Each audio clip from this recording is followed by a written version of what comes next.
السلام عليكم ورحمة الله وبركاته. الحمد لله رب العالمين الرحمن الرحيم مالك يوم الدين، والعاقبة للمتقين ولا عدوان إلا على الظالمين، وأشهد أن لا إله إلا الله وحده لا شريك له ولي الصابرين، وأشهد أن محمدا عبده ورسوله إمام المتقين وسيد الأولين والآخرين، صلى الله عليه وعلى آله وعلى أصحابه ومن استنى بسنته واتبع هداه إلى يوم الدين. أما بعد، فأهلا بكم في فضفضة الأحد. ويمكن اللايف النهاردة هدخل فيه مباشر كده في الموضوع، وكأني يعني أشكو بثي وحزني.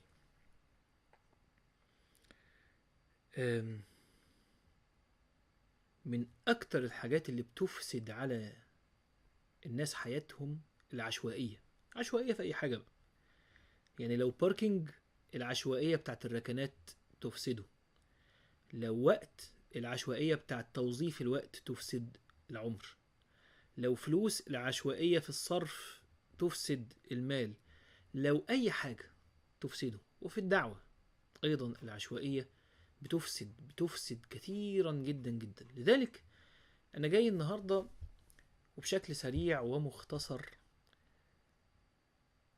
أنبه شباب الأمة وأحذر شباب الأمة من بعض الأمور، عشان الوقوع فيها بجد هيفسد عليك أعظم ما خلقت من أجله: عبادة الله عز وجل. عبادة الله عز وجل، تحقيق العبودية. فيا شباب الأمة ويا فتيات هذه الأمة، يا رجال ويا نساء هذه الأمة، انتبهوا لبعض الأمور. ويمكن الكبير هيبقى فاهم كلامي كويس أو مش محتاجه، بس يمكن الشباب الصغير، اخواتي الصغيرين وأولادي كمان،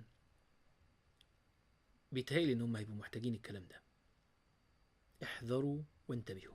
أول حاجة عايزك بشكل مباشر ومختصر تنتبه ليها وتحذر منها: فكرة الولع باستخراج الفوائد والمعاني الإيمانية الراقية دون تحقيق أثر هذه المعاني. يا جماعة، الدين مش درس حلو. تاني، الدين مش درس حلو.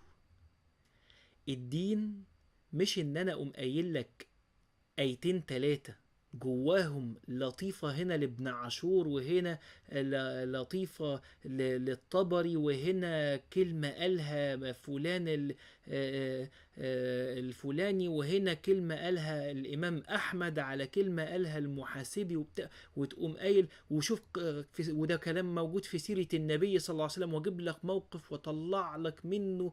يا سلام على الفايدة ايه الدرس الجامع. بس خلاص، ده شو. مش بتكلم عن النوايا بالمناسبة، يعني حاولوا تفرقوا. انا مش بتكلم عن النوايا، مش بتكلم على فكرة اللي متكلم ولا عن السامع. انا بتكلم عن المنظومة. ده شو. ده شو وشو ناجح على فكرة، ناجح على فكرة، وممكن على فكرة يكون فيه إخلاص، بس ده مش دين، ده لعبة بقى. أو ده مش دين، مش ده لعبة. دي مش جدية. دي مش جدية. الجدية الدين والتدين والالتزام والاستقامة مش عبارة عن مجموعة من اللطائف الجميلة هنقولها من مواقف وآيات وأحاديث وصحة. كل ده حلو، ولكن أقوله وأعمل بيه وأسمعه ويؤثر في حياتي. غير كده يبقى احنا بنلعب، وهيبقى درس حلو قوي وهمي. برافو، اللهم بارك، أحسنت أحسنت. إنما مش ده المطلوب.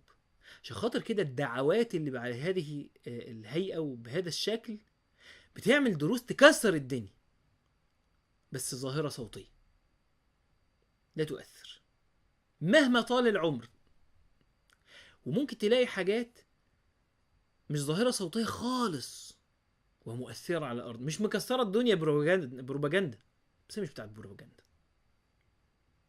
فانتبهوا يا شباب، انتبهوا يا شباب، انتبهوا يا شباب. أعماركم أغلى من إن انتوا تضيعوها في اللا شيء.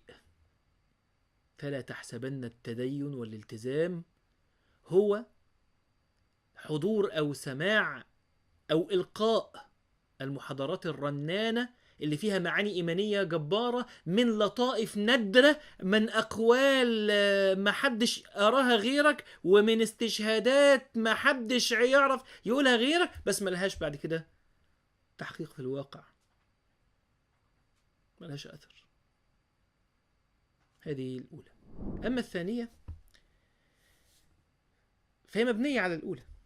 مش كل الكلام اللي شكله حلو صح. على فكرة إبليس كلامه لسيدنا آدم كان شكله حلو بس ما كانش صح. كتير من النظريات صيغت بطريقة جيدة جدا بس ممكن تكون مش صح، وممكن تكون مش غلط، يعني ممكن تكون في أصح منها بس هي مش كده. يعني مثلا أنا هقول لك كلمة دارجة عند الناس، يقول لك إيه؟ الانطباعات الأولى تدوم. شوف الكلمة، الانطباعات الأولى تدوم، وشاعت بين الناس. لا، الانطباعات الأولى لا تدوم. تدوم عندما لا يكون هناك انطباعات أخرى، عندما لا يكون هناك مواقف أخرى. تدوم عندما يكون الشخص سطحي.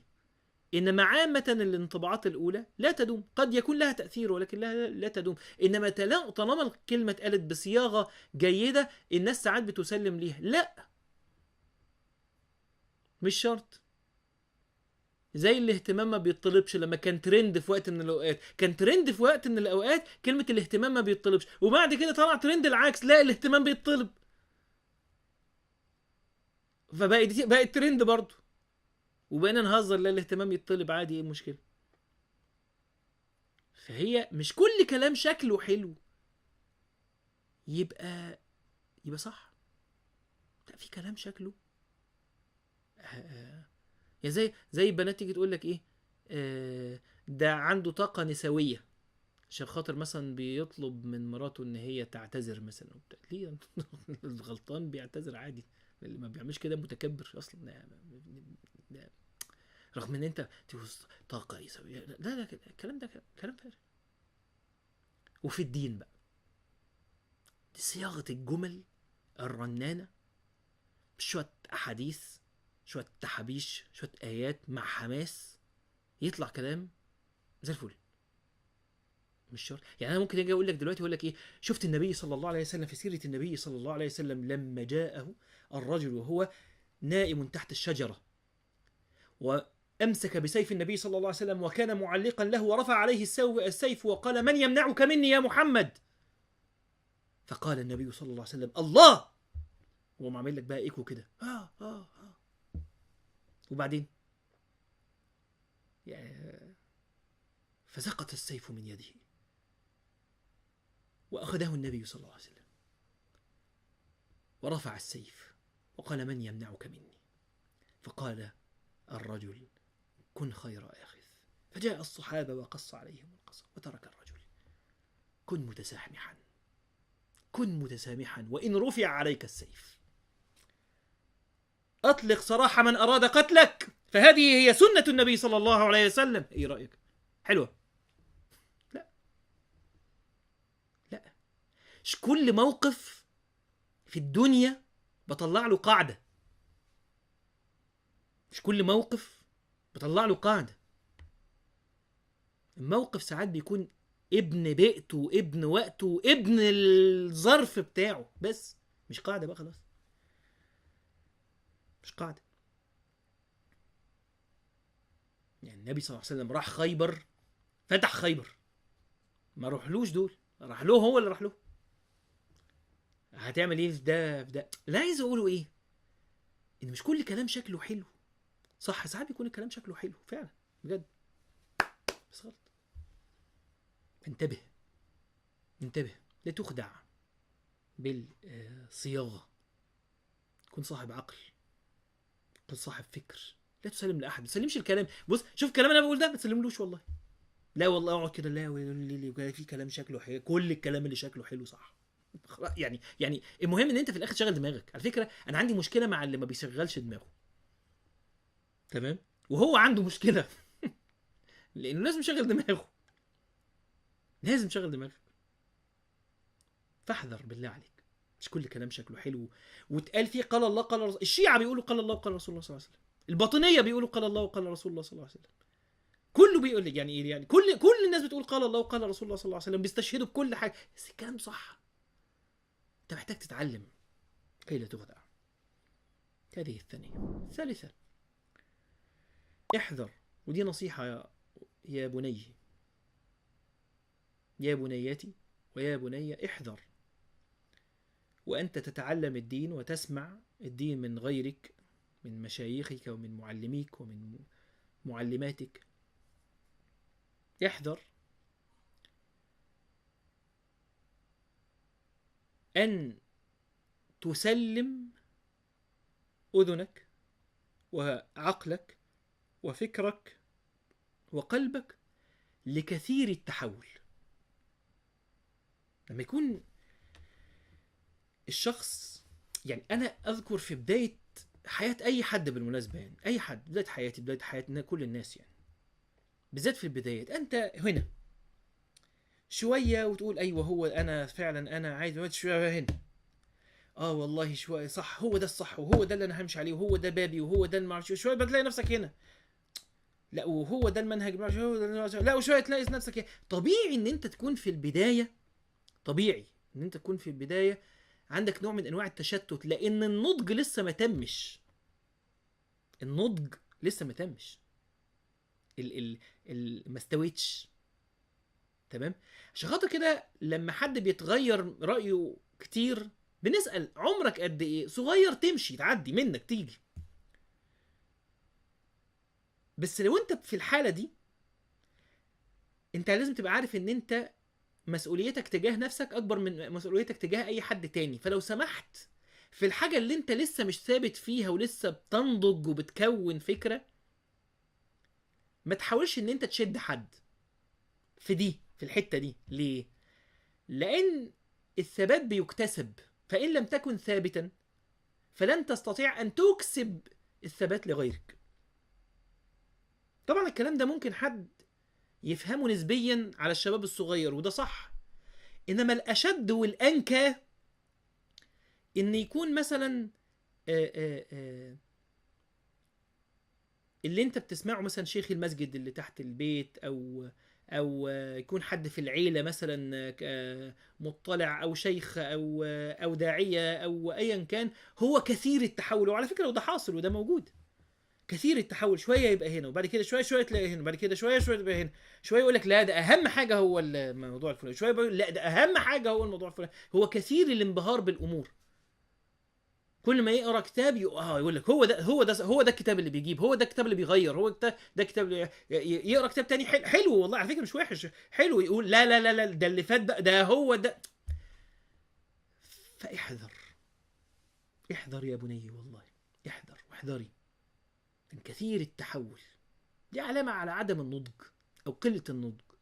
لعل اي حد لو في الطريق بيحصل له كده طبيعي، يعني ده طبيعي طالما انا لسه في البدايه. انما لما يكون سمة لشخص كبير لا، يبقى دي محتاجه وقفه. ولكن في الجمله ايا كان ما تسلمش لحد كثير التحول، كبير او صغير، كبير او صغير. وعلى فكره تيجي تقول ايه، طب وليه ممكن يحصل لحد كبير؟ ممكن يكون بيحصل بسبب حاجات كتير، ممكن يكون عدم التاسيس في الصغر،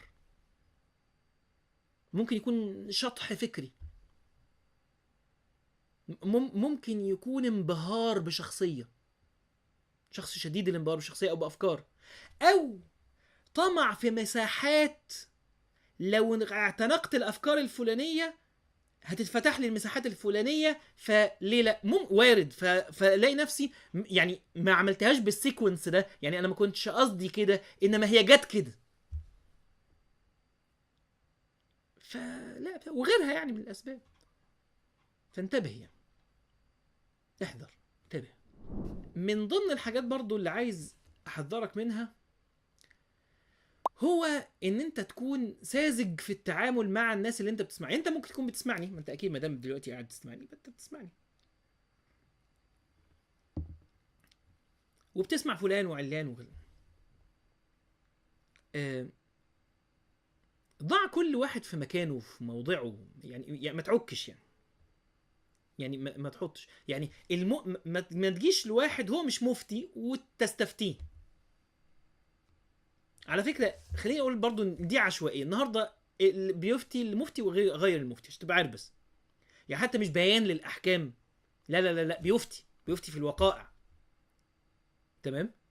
وبيفتي غلط، وده كتير على فكره، ده كتير جدا جدا. ربنا يا رب يعصمنا من ده يا رب. وممكن يكون الموضوع بسيط قوي فمعروف فبينصحوا بيه عادي، نوع من انواع، انما في لا لا بيفتي. ممكن حد يكون اعتبر نفسه مجدد فكري او معلم او مربي، والله وما يعرف حتى ممكن يكون ادوات، يعني ابسط ادوات المربي ايه، ويبقى مربي ليه؟ عشان ويبقى مفتي ويبقى من اعظم. دي مش غلطته لوحده، غلطتك انت. غلطتك انت ان انت تروح تستفتي حد هو مش دوره الافتاء اصلا. ان انت تروح تتعلم من حد اصول. يعني انت لو جيت لي مثلا عايز تتعلم اصول مثلا، ليه؟ مين قال لك ان هو بتاع اصول؟ يعني هتسيب علماء الازهر الشريف وعلماء الدنيا كلهم وتيجي الواحد ملوش علاقه بالحدوته دي وتقول له ازاي ما يا جماعه مش كل حد بيفهم في كل حاجه. يعني فكره ان انا اكون قاعد كده اهو وانا يعني عن تيل الدين، هتكلمني في المصطلح، ما انا معاك. تصحيح والتضعيف انا معاك. الجرح والتعديل انا معاك. في البلاغه معاك. في النحو معاك. في الصرف معاك. في العروض معاك. في الفقه معاك. في افتاء في الوقائع معاك طبعا. في العقيده طبعا معاك. في السير اكيد معاك. في سيره النبي صلى الله عليه وسلم اكيد معاك. طب وفي سير الصحابه طبعا معاك. طب في الافكار طبعا معاك. طب في العقائد المختلفه طبعا معاك. طب في مقارنه الاديان طبعا معاك. هو انت بتاع كل حاجه؟ كل حاجه بتعرفها. طب الحركات الدعويه طبعا معاك. طب انت بتنزل ده طبعا يلا اي حاجه. طب التزكيه طبعا. طب الاداب طبعا، دي اسهل حاجه التزكيه والاداب. ما هو حد بيتكلم في الدين بيتكلم في الحتتين دول، مع انه علم مستقل يعني. مفيش حد كده. يعني اهل العلم كانوا بيقولوا ان العلم بحر لا ساحل له. حلو. بس هو بقى جاب السواحل وطواها. طبعا بالمناسبه اللي بيعمل كده ما بيقولش كده، بس هو بيعمل كده. اللي بيعمل كده ما بيقولش ان هو كده، بس هو بيعمل كده. هو بيعمل كده. فانتبه بالله عليك. انت اللي بقى لازم تتحمل مسؤوليه ان ده انا بسمعه عشان خاطر بيرقق لي قلبي. طب وده بتعلم منه فقه. طب وده بتعلم منه عقيده. وده العقيده قوي جدا بس ما بفهمش منه فمش هسمعه دلوقتي، او يمكن ما اسمعوش بقيه عمري. طب وده طريقته ما بتعجبنيش بس هو رجل صالح ربنا رب يتقبل منه ويبارك فيه، بس انا ما بحبش ان انا اسمعه طريقته ما بتعجبنيش. طب وده بتاع النحو ده وانا احب اسمعه جدا جدا وبيربط النحو باللغه كده وبالبلاغه وبالقران الكريم وبتاع بص انت بقى ايه؟ انت اللي تعرف ده بتاع ايه وده بتاع ايه وده بتاع ايه وده بتاع ايه وده بتاع ايه. عشان خاطر حتى بعد كده لما تيجي تقول ايه انتوا ما بتقولوش ليه، ما بتعملش ليه، تبقى عارف انت بتكلم مين. انت بتعرف بتكلم مين. ده مفتي، ده مربي، ده داعيه، ده معلم، ده بتاع ماده كذا، ده بتاع ماده كذا، بتاع كل واحد بيفهم في حاجه حاجتين. مفيش حد بيفهم في كل حاجه. لا عن تيل الدين بقى، عن تيل العلم الشرعي. انتبه يعني، دي مسؤوليتك. حد بقى وداك ورا الشمس، انت اللي هو هيتجازى وانت هتتجازى برضه. ايضا من الامور اللي انا يجب ان تحذر منها، احذر من ابو زيد الهلالي بتاع الدين، اللي هو انا اللي بفهم وكل الناس ما بتفهمش، انا اللي بعرف وكل الناس ما بتعرفش. لا الاخوه اللهم بارك كتير جدا جدا جدا لها جهد رائع وطيب ومبهر، وكتير من المشاهير ومن غير المشاهير أكتر منهم. الله يتقبل ويبارك. فاللي يحسسك ان وكل واحد فلان الفلاني ما اعرفوش، ما دام يعني لا يضر فلان ان انت ما تعرفوش. ممكن يبقى عالم، ممكن يبقى عظمه، انما لو لقيت واحد انت بتسمعه وله تعليق على كل خلق الله، كل خلق الله،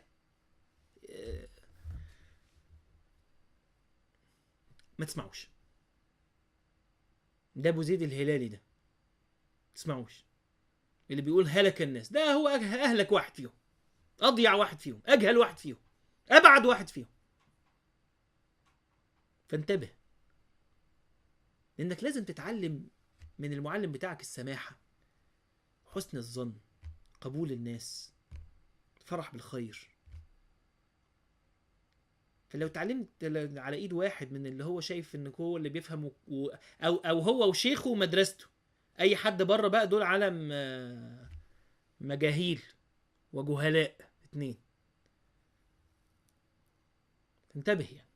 اخر حاجة عايز احذرك منها، احذر من المدارس العرجاء التي تزعم التكامل. بصوا يا جماعة، صلوا على الرسول صلى الله عليه وسلم. المدارس للدعاة وللمشايخ بتكون محددة. اولا في واحد ما عندوش مدرسة، هو طالب علم او هو شيخ عالم ما عندوش مدرسة، هو عاكف على العلم والتصنيف بس. في واحد بقى عنده مدرسة يعني عنده طلاب وعنده أنشطة وعنده متابعة وعنده. فإما إن هو يكون عالم منقطع، يا إما يكون واحد بقى إيه متفاعل ومخالط للناس وعنده مدرسة. اللي عنده مدرسة ده مفيش حد عنده مدرسة فيها كل حاجة. يعني هو عنده العبادة والقيام وتكبيرة الإحرام والسنن والذكر وعنده الصدقة والأعمال الخيرية وقضاء حوائج الناس والسعي على الأرامل والأيتام والتبرعات والأعمال التطوعية وبناء الأسقف وكل حاجة بقى، والدعوة إلى الله عز وجل، والكلام مع الشباب، والكلام مع الناس البعيد خالص، والكلام مع الناس العلماء جدا، والكلام في البحث العلمي، والكلام في الخطابات الجماهيرية الدعوية، كل ما فيش حد بيعرف من كل حاجة. فهتلاقي ده مدرسته دعوية، وده مدرسته علمية، وده مدرسته مهتم فيها بالعمل الخيري، وده طبعا كل واحد عنده مثلا اللي هو ايه، عنده اللي هو ايه 70% كذا و30 و10% كذا و5% يعني. بس في نجم، لان هو عشان خاطر يعمل حاجه محتاج ان هو يركز، ده منطقي. انما اللي يصدر لك بقى رغم ان هو مركز في حاجه او حاجتين، اكتر حاجه ان مدرسته هي دي المدرسه المتكامله وان احنا لازم كلنا نبقى كده، ده تدليس، دي كارثه. طب نعمل ايه؟ اتعلم منه، بس ما تصدقوش ان مدرسته متكامله. ولو صدقته انت تضحك عليك، ولو اقنعت الناس كده تبقى مدلس زيه، او هو حصل له نوع من انواع استعظام الذات، او حصل له نوع من انواع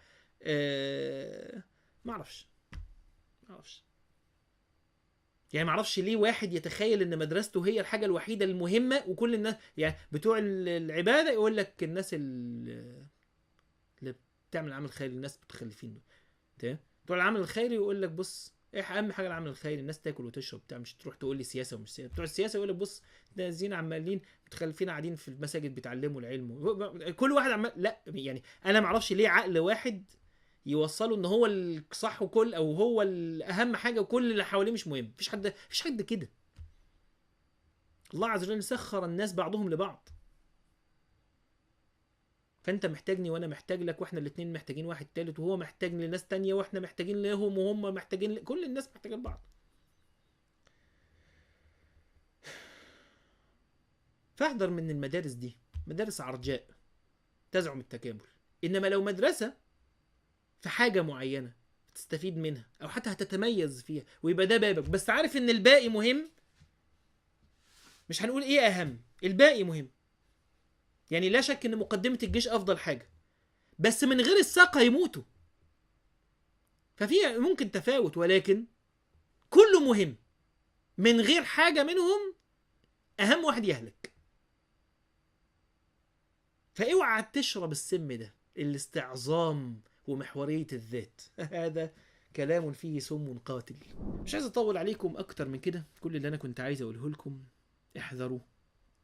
تسمعوا لمين؟ تسمعوا لايه؟ تأسسوا دينكم ازاي؟ تأسسوا تدينكم ازاي؟ دعوتكم رايحة فين؟ نضجكم بينمو ولا بيتهاوى؟ خليني اقول لك ان محور التدين هو التعلق بالله عز وجل وتوحيد الله عز وجل. تعلق بالله وتوحيد الله. فاعلم انه لا اله الا الله، وده لازم يكون له مردود عبادي. واستغفر لذنبك. فتعلم من هو ربنا سبحانه وتعالى، وقرب من ربنا سبحانه وتعالى، وخالق الناس بخلق حسن، وتفاعل بدين الإسلام، بأحكام الإسلام. خد مراحلك واحدة واحدة، بس اوعى تكون لوحدك. دايما لازم يكون في حد خريت سبقك في الطريق، تسلك الطريق خلفه وتتعلم منه، فهو معتصم لك وحامي لك وموجه لك ومرشد لك ومزكي لك ومعلم لك ومربي لك. ولو انت كان ما عندكش حاجات كتير فانت محتاجه فيها، بس في حاجة انت لازم ان انت تتحمل مسؤوليتها، وهي اختياره. فلو اخترت غلط انت اللي هتتحمل. وكتب اختيار الشيخ، وكتب اللي تناولت اختيار الشيخ واختيار المعلم واختيار المربي وشروط ده موجودة كتير. فما تقعدش تقول بقى ايه، طب ونعرف منين؟ اتعلم. هتعلم من مين؟ من العلماء اللي موجودين، ومن الشروحات ومن الكتب اللي موجودة. وما تيجي تطبق بعد كده هتشوفها. اما اجي اقول لك كثير التحول ده ايه، خلاص ما يبين. دي اشياء تعرف بالنظر بس. واياك برضو في نفس الوقت ان تتهم بغير دليل، او ان تكون سليط اللسان على من اخطأ حتى نفسه. لان كلنا بنغلط، انت بتغلط وانا بغلط وكلنا بنغلط. فما تبقاش سليط اللسان. كل يؤخذ منه ويرد حتى انت. وبلاش تزعم وانت مش ناضج انك ناضج. حلو ان انت تبقى عارف ان انت لسه بتتكون، فتركز ان انت تتكون. انما لو طنشت وعملت فيها بتكون وانت مش بتكون، هتتكون. يا رب اهدينا وتوب علينا، وارزقنا الهداية والإخلاص والعفو والعافية، واجعلنا من الصالحين، ويرزقنا المعلمين الصالحين، العلماء الثابتين الراسخين، المربين الربانيين.